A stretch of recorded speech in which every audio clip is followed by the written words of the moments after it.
Hello everyone, welcome to proxy Gyan. मेरा नाम शबाज है दोस्तों। उम्मीद करता हूँ आप सब अच्छे होंगे। तो आज हम डिस्कस करने वाले हैं G20 समिट के बारे में। क्योंकि अगर आप हाल ही में देखा होगा न्यूज़पेपर में एक वर्चुअल समिट हुई थी G20 की, जिसे होस्ट किया था सऊदी अरेबिया उनके द्वारा। तो वहाँ पे कई सारे टॉपिक्स को डिस्कस किए गए, ऑनगोइंग पैंडमिक कोविड-19 के बारे में और टेरर फाइनेंसिंग के बारे में। सारा कुछ आज हम डिस्कस करने वाले हैं, क्या क्या मेजर टेक अवेज हैं। और इंडिया ने एक नया इंडेक्स को भी लॉन्च किया है G20 समिट में, जिसका नाम न्यू ग्लोबल इंडेक्स है।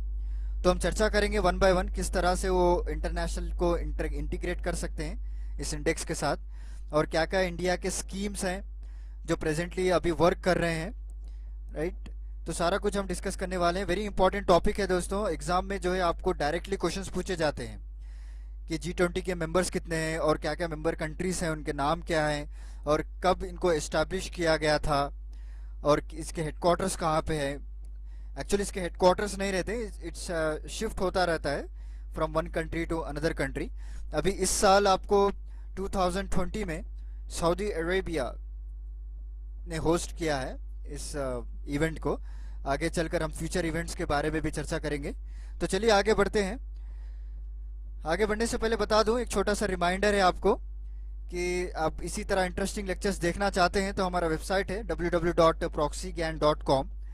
तो आप वहाँ पे जाइए और हमारे पेन ड्राइव और एंड्रॉयड कोर्सेज को एक्सप्लोर कीजिए, क्योंकि वहाँ पे कई सारे जो कोर्सेज हैं जो कि आपको एंट्रेंस लेवल एग्जाम्स क्लियर करने में मदद करेंगे।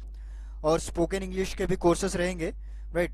देखिए दोस्तों, spoken English is very important हो गया है आजकल की कम्युनिकेशन में, राइट। अगर आप ग्लोबली या नेशनली कम्युनिकेशन करना चाहते हैं तो English is one of the major language which place. तो जल्दी से जाइए, हमारे एजुकेटर्स ने बढ़िया तरीके से समझाया हुआ है सारे कोर्सेज को, तो चेकआउट कीजिए। तो चलिए आज का लेक्चर हम कंटिन्यू करते हैं। जैसे मैंने आपको बताया, रिसेंट न्यूज़ यही है कि जो भी G20 लीडर्स थे उनका एक वर्चुअल समिट हुआ है अभी हाल ही में, नवंबर 21 22 को।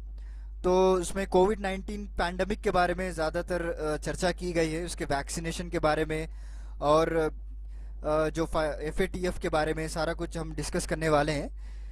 तो जैसे मैंने आपको बताया, न्यू ग्लोबल इंडेक्स, देखिए इंडिया ने एक नया इंडेक्स को लॉन्च किया है, जैसे that is new global index.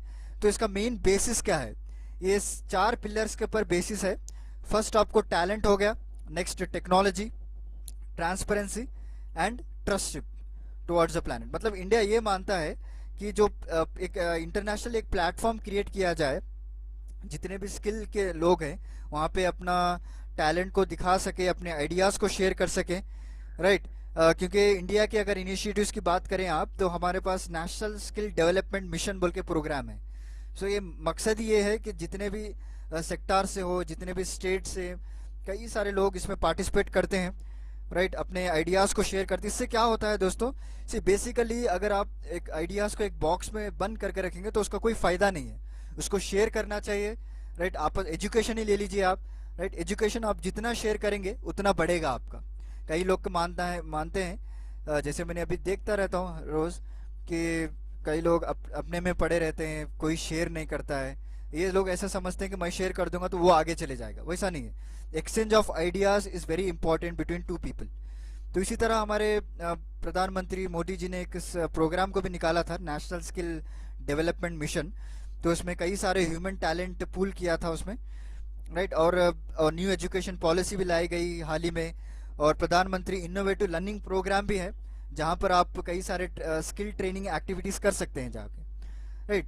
सो अगर ये ग्लोबली किया जाए तो फ्यूचर में अगर कोई भी पैंडमिक ऐसा ही आए तो हम उसको इजीली टैकल कर पाएंगे। हमारे पास रिसोर्सेस रहेंगे, हमारे पास प्रॉपर प्लान रहेगा उसको टैकल करने का, राइट।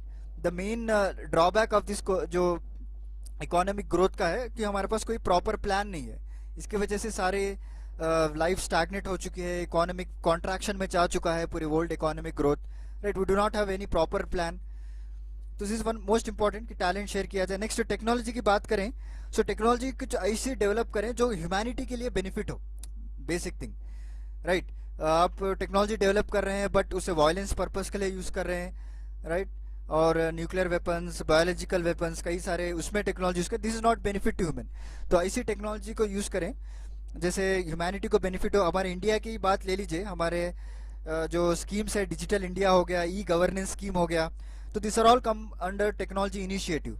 डिजिटल इंडिया जो कई सारे लोगों को एक इंटरनेट कनेक्टिविटी प्रोवाइड की जा रही है अंडर डिजिटल इंडिया, राइट। कई सारे फाइनेंशियल लिटरेसी प्रोवाइड करती है इस स्कीम के अंदर, और ई गवर्नेंस कैंपेन्स भी निकाले जाते हैं हमारे इंडिया के अंदर। So this has to be made integrated with the old international platform also, right. International platform के साथ भी हम इंटीग्रेट करने तो will have a more benefits. और ट्रांसपेरेंसी की बात करें, so this is one of the most important pillar, जो मेरा जो ओपिनियन है, ट्रांसपेरेंसी रहना चाहिए दोस्तों। अभी कोविड-19 पैंडेमिक का रीजन ही यही है, क्योंकि WHO जो अगर इनिशियली पता कर लेती कि चाइना में क्या हो रहा है, उनकी ट्रांसपेरेंसी, उनकी रिपोर्ट्स के बारे में अगर अच्छे से जान लेती, तो we would have prevent this pandemic, right, to ground level only. इतना फैलने से हम बचा सकते थे। बट क्या हो गया, WHO ने जो भी रिपोर्ट्स पेश करता था चाइना, उस पर blindly they were believing. There is a lack of transparency, और कोई इन्फॉर्मेशन नहीं था WHO के बाद। तो इसकी वजह से क्या हुआ, बहुत देर हो चुकी थी इस पैंडेमिक को डिक्लेयर करे तक, तब तक सारी ऑलमोस्ट ऑल कंट्रीज में आ चुका था। सो this is one of the most important pillar जो मैं मानता हूँ। इंडिया की बात ले लीजिए, कई सारे स्कीम्स भी हैं ट्रांसपेरेंसी को लेकर। राइट टू इन्फॉर्मेशन हो गया, या फिर ईज ऑफ डूइंग बिजनेस हो गया, राइट। हाल ही में इंडिया ने भी बहुत प्रोग्रेस किया है ईज ऑफ डूइंग बिजनेस में। सो ये सारे स्कीम जो है ट्रांसपेरेंसी प्रमोट करते हैं। इससे क्या होता है, कई सारे कंट्रीज का इन्वेस्टमेंट अट्रैक्ट कर सकते हैं हम, राइट। इकोनॉमिक की बात करें तो कंट्री की इकोनॉमी डेवलप हो सकती है, पर कैपिटा, GDP सारा कुछ रिलेट हो सकता है। तो नेक्स्ट है हमारा ट्रस्टशिप। देखिए, ट्रस्टशिप बनाए रखना बहुत बड़ी चीज़ है। अभी जैसे कि आप देख रहे हैं क्लाइमेट चेंज, अगर आप पेरिस क्लाइमेट एग्रीमेंट पढ़ा होगा 2015 में जो साइन किया गया था 179 कंट्रीज ने, तो उसमें ये तय किया गया था कि आने वाले दिनों में, आने वाले ईयर्स में हम हमारा जो ग्लोबल टेम्परेचर है वो 2 डिग्री से कम रखेंगे, right. So they have set the target of 2 degrees और 1.5 डिग्रीज तक। तो उसमें क्या है, हर कंट्री को अपना ट्रस्टशिप निभाना चाहिए। देखिए, ट्रस्टीज क्या करते हैं, अगर आप सपोज एक कंपनी ले लीजिए, उस ट्रस्टीज का एक बोर्ड ऑफ ट्रस्टीज रहता है, तो हर एक का काम रहता है कि अपनी कंपनी को कैसे आगे लेके जाए, राइट। एवरीबॉडी अपने आइडियाज को देते रहते हैं, रोजाना उसकी एवेल्युएशन की जाती है, कहाँ तक आया, कहाँ तक नहीं। इस तरह काम करना चाहिए rather than working as owners. Owners का मतलब क्या है, वो सिर्फ डायरेक्ट करते हैं लोगों को कि आप इस तरह करो, अपने क्लाइंट्स को या एम्प्लॉयज को वो सिर्फ डायरेक्शन दिखाते हैं, इस तरह करो, मगर वो कुछ करते नहीं है। सो जितने भी डेवलप कंट्रीज है, डेवलप्ड कंट्रीज है, ये सारे लोग एक ट्रस्टशिप का रोल निभाना चाहिए टुवर्ड्स क्लाइमेट हो गया, और एक होलिस्टिक अप्रोच जो है इम्प्रूव करना चाहिए, ताकि एक हेल्थी लाइफस्टाइल बनाए रखे, राइट। अगर ऐसा हुआ तो क्लाइमेट चेंज आपको इम्प्रूव होगा, राइट, और हम उसको इंटीग्रेटेड कॉम्प्रहेंसिव तरीके से लड़ सकते हैं। कई सारे स्कीम्स भी हैं ग्रीन हाउस गैसेस को कम करना और कार्बन फुटप्रिंट के बारे में, तो सारे चीज़ हम इंटीग्रेट कर सकते हैं। जितने भी डेवलप्ड कंट्रीज हैं वो अपना आइडियाज़, अपनी टेक्नोलॉजी डेवलपिंग कंट्रीज को दे, और उनके पर एवेल्युएट करे कि किस तरह ये काम कर रहे हैं, then we can decrease this temperature to 1.5। अगर ओनरशिप चलता रहा प्लैनेट में, हमारे वर्ल्ड में, तो it's very difficult to achieve this target. अभी तो ये पैंडेमिक में आ चुका है, तो this is one of the most game changing, अभी सारे कंट्रीज को रियलाइज करना चाहिए, right. This is one of the most game changing disease हो गया है सारे लोगों के लिए। तो चलिए आगे बढ़ते हैं। तो उम्मीद करता हूँ कि आपको मैं ये सारे कॉन्सेप्ट क्लियर कर दिया है। सो इंडिया ने न्यू ग्लोबल इंडेक्स को डेवलप किया है, वो 4 पिलर्स है: टैलेंट, टेक्नोलॉजी, ट्रांसपेरेंसी एंड ट्रस्टशिप। देखिए, इसमें क्या क्या डिस्कस किए गए थे वो हम चर्चा कर लेते हैं। Major takeaways. So G20 countries ने ये डिसाइड किया है कि वो $5 ट्रिलियन को कंट्रीब्यूट करेंगे ग्लोबल इकोनॉमी में और वर्ल्ड हेल्थ ऑर्गेनाइजेशन में, ताकि एक फंड बनाए रहे इस कोविड-19 पैंडेमिक से लड़ने के लिए, और आने वाले जितने भी पैंडेमिक्स होंगे, जितने बीमारियां होंगे, उस पर कंट्रीब्यूट किया जाएगा। और इन्होंने एंटी मनी लॉन्ड्रिंग के बारे में भी बात किया। FATF जो फाइनेंशियल एक्शन टास्क फोर्स है, उसके बारे में भी बात किया। देखिए दोस्तों, FATF mainly deals with the money laundering cases, terror financing के बारे में, राइट। उनके पास जो है 2 लिस्ट रहती है, एक तो ग्रे लिस्ट और दूसरा black list, right. Black list is nothing but non cooperative countries भी कहा जाता है उनको।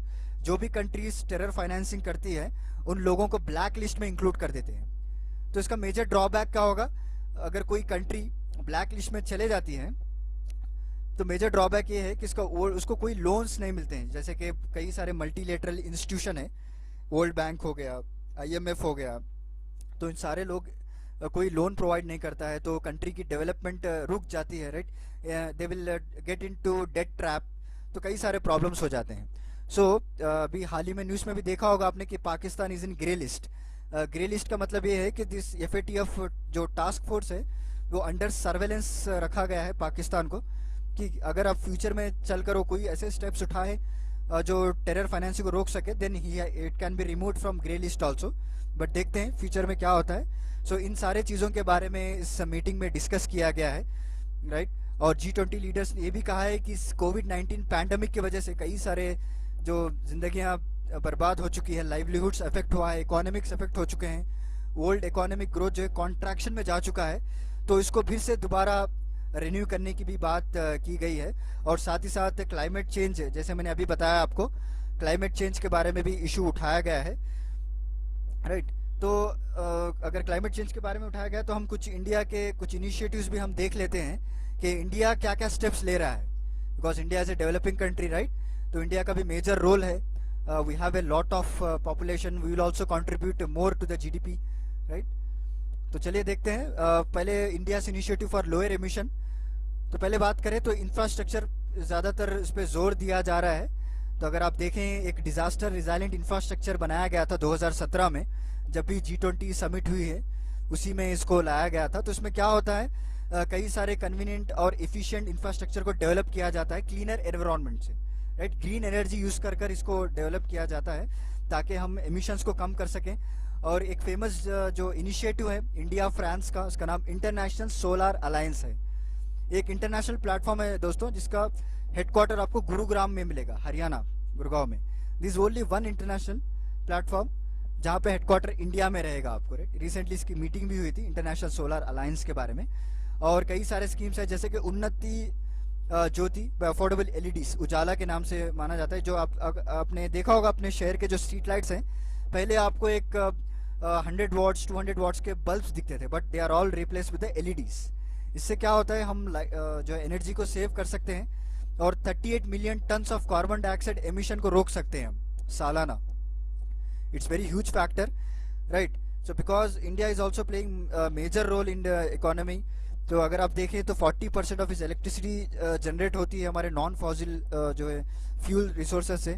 तो इंडिया का भी मेन रोल है क्लाइमेट चेंज में, राइट। और इमिशंस की बात कर लें तो 33 to 35% हमें रिड्यूस करने का है। सो इंडिया का टारगेट यही है कि 33 से लेकर 35% तक 2030 तक हम इसको रिड्यूस करने वाले हैं, इंडिया ने कमिट किया है। और कई सारे कंपनीज और कई सारे साइंस बेस्ड जो टारगेट्स भी रखे गए हैं ताकि ग्राउंड लेवल पे इंटीग्रेट हों और मिलजुल कर काम करें ये, राइट। तो चलिए आगे बढ़ते हैं और कुछ इनिशिएटिव्स के बारे में देखते हैं। रिन्यूएबल एनर्जी डेवलपमेंट, और इंडिया ने एक और टारगेट भी सेट किया हुआ है, 175 गीगावाट की रिन्यूएबल एनर्जी प्रोड्यूस की जाएगी बाय 2022, राइट। रिसेंटली हाल ही में अगर आपने न्यूज़पेपर में पढ़ा होगा तो इसके बारे में भी आर्टिकल छापा गया था, right. Still India is very far away from to achieve this target. अभी प्रेजेंटली इंडिया ने 86 गीगावाट को अचीव किया है as of 2020 data, but still we have to go, we have to achieve. अभी हमारे पास 2 साल का टाइम है on, we have to achieve the 175 gigawatt. तो चलिए देखते हैं क्या होता है, क्या प्रोग्रेस मिलता है इसमें। और कई सारे सोलार सिटीज़ बनाने का भी इसमें वादा किया गया है कि जितने भी सिटीज़ रहेंगे उसमें आपको 10% जो एनर्जी प्रोड्यूस होगी वो सोलार पैनल से प्रोड्यूस होगी या फिर विंड टरबाइन से प्रोड्यूस किया जाएगा कई सारे सिटीज़ में, राइट। और सोलार एक इंडेक्स भी रहेगा आपको, राइट। तो इसमें कर्नाटका टॉप है कई सारे सोलर इनिशिएटिव्स में। और अल्ट्रा मेगा सोलर पार्क्स बनाया जाएगा। और नेशनल बायोफ्यूल पॉलिसी भी है दोस्तों। इसका मकसद ये है कि जो भी अभी जो पेट्रोल डीजल जो यूज़ किया जाता है फॉर व्हीकल्स, उससे कई सारे एमिशंस निकलते हैं, राइट। कार्बन मोनोऑक्साइड हो गया, सो कई सारे अदर पार्टिकल्स है। तो उसमें क्या करते हैं, 20% ऑफ इथेनॉल को ब्लेंड किया जाता है ताकि इन एमिशंस को रिड्यूस किया जाए। प्रेजेंटली आपको सिर्फ 5% इथेनॉल ब्लेंडिंग करते हैं, बट आगे चलकर 20% को इंक्रीज करने का ये प्लान है। इसके ऊपर एक पॉलिसी लाई गई है, एक सेपरेट चैप्टर रहेगा। जब भी हम अगर मौका मिले तो मैं इसके ऊपर भी एक लेक्चर लेकर आऊँगा, बट आप बस इतना याद कर लीजिए, this is also one of the initiative in order to lower the emissions, right. और जीरो डिफेक्ट जीरो इफेक्ट, ये गवर्नमेंट का एक स्ट्रेटेजिक इनिशिएटिव है दोस्तों। जितने भी MSMEs हैं पूरे इंडिया में, जो माइक्रो स्मॉल मीडियम एंटरप्राइजेस हैं, तो उनको एक एनर्जी एफिशिएंट बनाना है, उनको जीरो डिफेक्ट मैन्युफैक्चरिंग एफिशिएंट बनाना है। तो इसके लिए कई सारे इंसेंटिव्स को प्रोवाइड किए गए थे गवर्नमेंट के द्वारा। लास्ट ईयर भी अगर आपने देखा होगा कई सारे इंसेंटिव्स प्रोवाइड, इस ईयर भी एमएसएमईज को कई सारे फिजिकल पैकेजेस भी लाए गए हैं इस स्कीम के तहत, zero defect and zero effect, right. अगर कोई एमएसएमई अपने जो फैक्ट्री में या फिर अपनी इंडस्ट्री में कोई ग्रीन एनर्जी प्रमोट करता है या फिर ग्रीनरी को इसको इम्प्रूव करता है, तो उसको इंसेंटिव्स दिए जाएंगे ताकि इंकरेजमेंट मिले, राइट। इंकरेजमेंट रहेगा तो लोग भी अपने बढ़ चढ़कर काम करेंगे। तो this is under zero defect and zero effect. और नेक्स्ट क्या होगा आपको, increasing the green cover. Obviously अगर जितना आप ट्री प्लांटेशन करेंगे उतना कार्बन सिंक्स तैयार होगा, राइट, उतना कार्बन को ऑब्जर्व करेंगे, फ्रेश एयर प्रोड्यूस करेंगे। तो आजकल कई सारे इंडस्ट्रीज की वजह से और कई सारे अपार्टमेंट्स की वजह से कई सारे झाड़ों को काटा जाता है कई सारे सिटीज़ में, राइट। तो मेरी बस आपसे एक ही रिक्वेस्ट है, अगर आपको कभी भी टाइम मिले तो बस एक पौधा, एक प्लांट आप अपने घर के सामने लगाइए। इससे आपको भी फायदा होगा और एनवायरनमेंट को भी फायदा होगा। इस तरह अगर एक एक लोग भी अगर करेंगे ना, then we can achieve this green cover again back to, right. और नेक्स्ट होगा रिवर इंटरलिंकिंग प्रोग्राम, और नेशनल ग्रिड हाईवे मिशन भी निकाला गया है हमारे इंडिया में, राइट, गवर्नमेंट के द्वारा। इसमें क्या होता है, जितने भी हाईवेज हैं, NH7 हो गया, NH12, तो सारे हाईवेज में आपको लेफ्ट साइड और राइट साइड में एक ट्री प्लांटेशन प्रोग्राम रहेगा, राइट। इससे भी पोल्यूशन को कम कर सकते हैं। So this are the very few initiatives which is started by India for lower emission. और इंडिया का टारगेट यही रहेगा कि वो व्हीकुलर एमिशंस को कम करे 32 to 35% बाय 2030, राइट। तो थोड़ा बहुत ब्रीफ दे दिया मैंने। अगर आपको कोई आंसर राइटिंग लिखना है कोई एग्जाम में, तो आप इस स्कीम्स को मेंशन कर सकते हैं, आपको एक पॉजिटिव पॉइंट रहेगा एग्जाम में आपको, राइट। तो चलिए अब G20 के बारे में थोड़ा डिस्कस कर लेते हैं हम। तो it is a informal group of 19 countries and European union. So G20 मतलब 20 कंट्रीज रहेंगे। एक आपको यूरोपियन यूनियन है, उसमें कई सारे देश हैं, और उसके बाद आपको रिमाइनिंग 19 कंट्रीज रहेंगे। और 2 रिप्रेजेंटेटिव्स भी आते हैं इसमें, एक from international monetary fund and दूसरा वर्ल्ड बैंक से। तो G20 कंट्रीज सब मिलाकर आपको 2/3 पॉपुलेशन कंप्राइज करते हैं, राइट।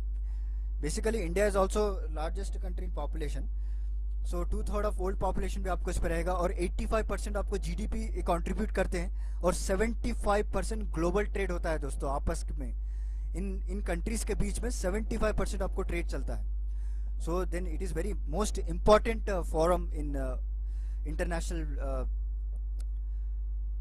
फील्ड। सो बस आप एग्जाम पॉइंट ऑफ व्यू से इतना याद कर लीजिए कि एक इनफॉर्मल ग्रुप है, 19 कंट्रीज रहेगा, यूरोपियन यूनियन भी इसका पार्ट है, और IMF एंड वर्ल्ड बैंक इसके 2 रिप्रेजेंटेटिव। अगर आप याद करना चाहते हैं ये सारा डाटा जो मैंने लिखा है अभी स्लाइड पे, वो भी आप याद कर सकते हैं। ये भी एक बेनिफिट देगा आपको आंसर राइटिंग में अगर आप मेंशन करेंगे एग्जामिनर को, राइट। क्या क्या मेंबर कंट्रीज है, अर्जेंटीना हो गया, Australia, Brazil, Canada, China, France, Germany, India, Indonesia, Italy, Japan, Republic of Korea, Mexico, Saudi Arabia, Russia, ये सारे कंट्रीज आपको मेंबर कंट्रीज है, right. This are the member countries of G20 summit. तो mainly इनका work कैसा होता है, मतलब इनका काम कैसा करते हैं। देखिए G20 एक्चुअली 2 तरीके से काम करती है। आपने कई बार पढ़ा होगा G20 फाइनेंशियल समिट भी होता है, राइट। जितने भी फाइनेंस मिनिस्टर्स हैं जो मेंबर कंट्रीज के और सेंट्रल बैंक गवर्नर्स हैं, ये भी सालाना मीट होते हैं, अपने फाइनेंशियल इश्यूज को लेकर डिस्कस किया जाता है और फाइनेंशियल रेगुलेशंस भी किया जाता है, राइट। सो 2 तरह के होते हैं, G20 फाइनेंशियल समिट होगा, और G20 जो वर्ल्ड लीडर्स हैं, ग्लोबल लीडर्स, उनकी भी एक समिट होती है। वहाँ पे जो उसको शेरपा ट्रैक कहा जाता है, जो कि बॉर्डर इश्यूज को लेकर या फिर क्लाइमेट चेंज को लेकर, एंटी करप्शन, अभी हमने पढ़ा FATF के बारे में जो मैंने आपको बताया, तो ये सारे चीज़ें डिस्कस होती हैं इसमें।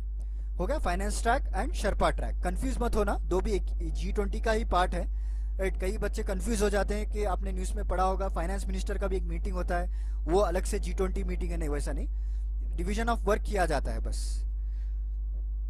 राइट। और इनका स्ट्रक्चर और फंक्शनिंग किस तरह से होता है, देखिए for the selection of presidency 19 countries जो है, जितने भी मैंने बताया आपको, प्लस यूरोपियन यूनियन, ये 5 ग्रुप में डिवाइड हो जाते हैं, ओके, 5 ग्रुप में। और हर एक ग्रुप में आपको 4 से ज़्यादा कोई कंट्री नहीं आता है, राइट। एवरी ईयर क्या होता है, G20 सेलेक्ट करता है कंट्री को, और ताकि उसको प्रेसिडेंट बनाया जाए, वहाँ के लीडर को, और हर साल जो है इसका परमानेंट सेक्रेटरीट बदलता रहता है, इसका कोई परमानेंट सेक्रेटरी नहीं, उसका जो सेक्रेटरी बदलता रहता है हेडक्वार्टर्स। जैसे मैंने आपको बताया अभी ये साल 2020 में सऊदी अरेबिया ने होस्ट किया, राइट। नेक्स्ट ईयर 2021 में इटाली होस्ट करने वाला है, अगर आप नोट्स बना रहे हैं तो नोट डाउन कर लीजिए, इटाली होस्ट करने वाला है। नेक्स्ट 2022 में इंडोनेशिया होस्ट करेगा, और 2023 वेरी इंपॉर्टेंट ईयर जहाँ पे हमारा प्यारा देश भारत, इंडिया होस्ट करने वाला है G20 समिट को। ये एग्जाम्स में पूछ सकते हैं दोस्तों, क्योंकि एसएससी रेलवेज में आपको ऐसा पूछ सकते हैं कि 2021 समिट कौन सी कंट्री में हो रहा है, 4 ऑप्शंस दे देंगे आपको। दिस इज वेरी इंपॉर्टेंट, फिर से मैं आपको रिपीट कर देता हूँ। 2021 में इटाली जो कंट्री है वो होस्ट करने वाला है, 22 में इंडोनेशिया, 23 में इंडिया आएगा आपको, राइट, और 24 में ब्राजील रहेगा। तो हर बार जो इसकी सेक्रेटरीट और इसके हेडक्वार्टर्स बदलते रहते हैं, राइट। जैसे मैंने आपको बताया 19 कंट्रीज को 5 ग्रुप में डिवाइड किया जाता है, और एक कंट्री में सेलेक्ट किया जाता है हर साल उनके को जो वहाँ पे ये कंडक्ट किया जाता है। तो उम्मीद करता हूँ आपको आज का मेरा लेक्चर अच्छा लगा होगा, राइट। और ये कई सारे इश्यूज भी एड्रेस किए जाते हैं G20 के द्वारा। फाइनेंशियल मार्केट्स को लेकर जो हमने पढ़ा था, फाइनेंस एंड ट्रैक, और फाइट अगेंस्ट करप्शन हो गया, और 2020 एजेंडा फॉर सस्टेनेबल डेवलपमेंट हो गया, climate change, global health, anti terrorism, ये सारे इश्यूज पर डिस्कस किया जाता है कई सारे कंट्रीज मिलकर। इस बार भी हमने डिस्कस किया था FATF को लेकर। तो चलिए, उम्मीद करता हूँ आपको मेरा लेक्चर आज का पसंद आया होगा। हमने सारे टॉपिक्स को होलिस्टिक अप्रोच से कवर किया है। चलिए, मिलता हूँ फिर अगले लेक्चर के साथ, तब तक के लिए धन्यवाद, थैंक यू।